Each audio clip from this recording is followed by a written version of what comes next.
Tonight, secret no more. The reporter who was mistakenly added to that group chat with top Trump national security officials releasing what he says are all of the messages exchanged.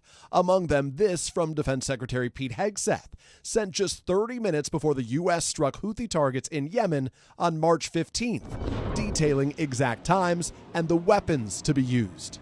Hegseth writing at 11:44 a.m. just confirmed with CENTCOM we are a go for mission launch, previewing that at 12:15 F-18s launch the first strike package. At 1:45 strike drones launch, 2:10 more F-18s launch, and writing that 5 minutes later is when the first bombs will definitely drop.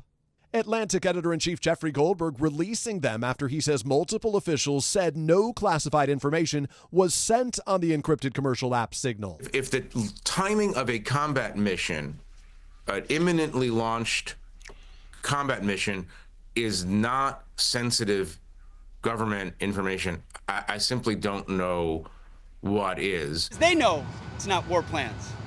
There's no units, no locations, no routes, no flight paths, no sources, no methods, no classified information. You know who sees war plans?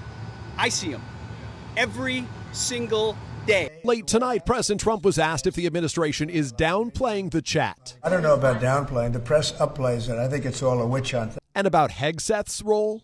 Hegseth is doing a great job. He had nothing to do with this. In a heated hearing, House Democrats grilled CIA Director John Ratcliffe and Director of National Intelligence Tulsi Gabbard, who were on the chat. It is outrageous and it is a leadership failure. The idea that this information, if it was presented to our committee, would not be classified, y'all know is a lie.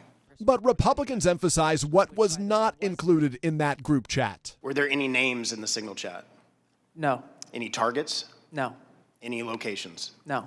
And this from Secretary of State Marco Rubio, who was also in the chat. Someone made a big mistake and added a journalist, and the White House is looking at it, but that none of the information on there at any point threatened the operation or the lives of our servicemen. The White House tonight stands by its assertion that nothing classified was shared. The DoD manual details classified information as significant military plans, saying that is secret, that's classified. So what is it about what Pete Hegseth wrote that makes you say this is not classified? Well, it's not just me saying that, Peter. It's the Secretary of Defense himself who is saying this as well. And again, this message, there was no classified information transmitted. There were no war plans discussed. You said it's not war plans. Would you characterize these as military plans, military operation plans? I would characterize this messaging thread as a policy discussion, a sensitive policy discussion, surely, amongst high-level cabinet officials and senior staff.